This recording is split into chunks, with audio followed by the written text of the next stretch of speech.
Nesse vídeo eu vou falar um pouco sobre uma etapa que é muito importante na parte de qualquer projeto de design, seja ele um website, um aplicativo, um projeto de identidade visual, que é o briefing. E o briefing ele é um documento de registro de projeto, então vai ser um documento em si que você vai sempre estar iterando, ou seja, a gente está na parte de pesquisa, eu já falei sobre os processos de design, a gente vai sempre estar iterando, voltando para o briefing, garantindo que aquela informação está realmente condizendo com a informação que a gente conseguiu coletar do cliente. E a etapa 0 do briefing é a definição de problema. Definição de problema é uma coisa que tem muito mais a ver com a ferramental inato de todo ser humano, que é a escuta.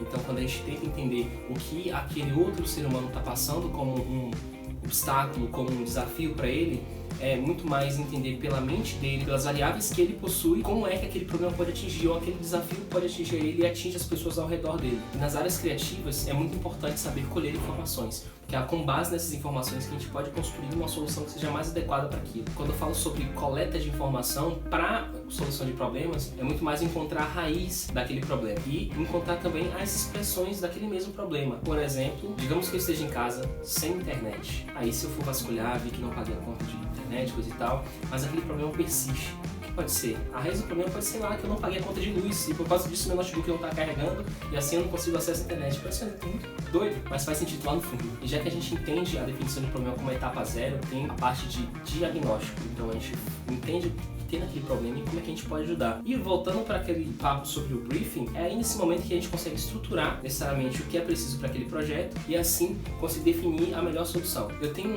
4 etapas que eu falo bastante quando eu falo sobre o briefing, que são os 4 P's. A gente fala sobre propósito, público, percepção e ponto de contato. Nesse vídeo eu vou falar um pouco sobre cada uma dessas 4 etapas. Na etapa de propósito, o objetivo principal é compreender a dor daquele cliente. Quais são as suas motivações, entender o motivo dele estar procurando você como um solucionador de problemas. As perguntas são muito básicas quando a gente vem para essa etapa de propósito. É perguntar por que você começou esse empreendimento, qual o seu objetivo daqui a alguns meses e como você acha, você como cliente acha que eu como solucionador posso ajudar você nesse problema. A etapa 2, que eu chamo de público, é a dimensão, na minha opinião, mais importante de todo o projeto em relação a quem comunica com alguém. A comunicação só se estabelece quando a gente tem quem escute aqui dali. E comunicação não é apenas aquilo que a gente fala, mas o que o outro entende. E quando a gente fala sobre design, é muito mais do que saber se comunicar, mas saber também com quem você está comunicando. E nessa etapa de público, a gente tem 3 perguntas que eu faço, são muito boas e eu acho que deve cobrir todo esse espectro. Quem que consome o produto ou serviço do cliente? Quais são os hobbies, isto é, o que essa pessoa faz no tempo livre? Não apenas entender o que ela faz no tempo integral dela, trabalho, coisa e tal, mas entender o que ela faz no tempo livre, porque diz também muito sobre quem é aquela pessoa e quais são as oportunidades que a gente consegue explorar melhor esse meio. E por fim, uma pergunta que eu considero muito interessante, que é entender dores, incômodos, vontades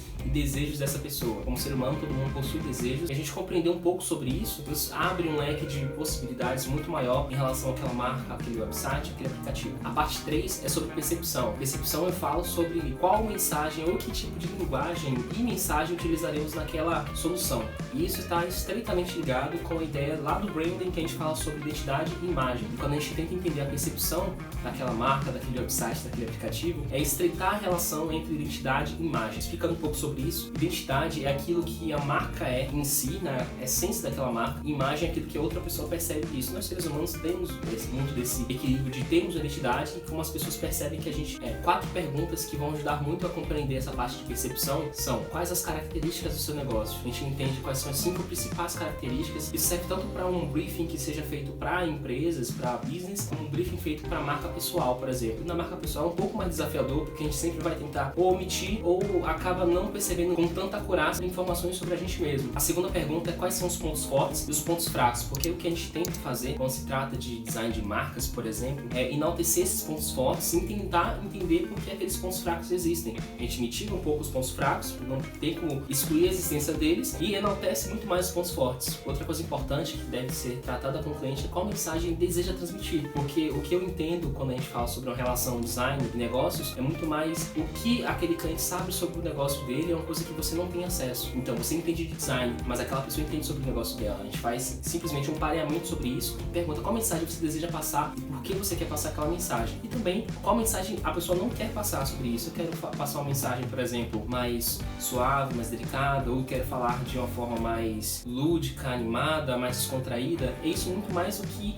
a identidade da marca representa e como a gente vai conseguir transmitir isso através da imagem. E por último, que eu acho uma informação extremamente importante na parte de público, é entender restrições e requisitos. Normalmente eu tenho um Canva, é muito simplesinho, que fala sobre quais são as restrições do projeto e quais são os requisitos dele. Ele precisa ter isso, isso e isso. Ele não tem que ter isso, isso e isso. Isso me guia muito em todas as etapas que eu estou fazendo, tanto na parte de pesquisa, como a parte de geração de alternativas, como até mesmo a parte de desenvolvimento e apresentação do projeto. Se eu entendo muito bem quais são as restrições e quais são os requisitos daquele projeto, consigo afunilar muito mais e fazer uma entrega muito melhor. Por fim, a parte de pontos de contato, que você vai pensar especificamente onde aquele projeto vai atuar. Quando a gente fala, por exemplo, do design de marcas, tem que entender que aquela marca precisa atuar em algum lugar. Então não é simplesmente a marca pela marca ou o logotipo pelo logotipo. A gente precisa entender, esse logotipo vai para a rede social, esse cliente tem pretensão de trabalhar em rede social, ele tem pretensão de fazer um site, ele tem pretensão de fazer um material impresso, ele tem pretensão de ter uma loja física, e entendendo isso faz com que a gente estreite cada vez mais em relação às possibilidades de desenvolvimento. Por exemplo, uma marca que vai funcionar bem para a rede social, ela talvez não funcione tão bem para material impresso por conta de tamanho, legibilidade, flexibilidade daquele logotipo, por exemplo.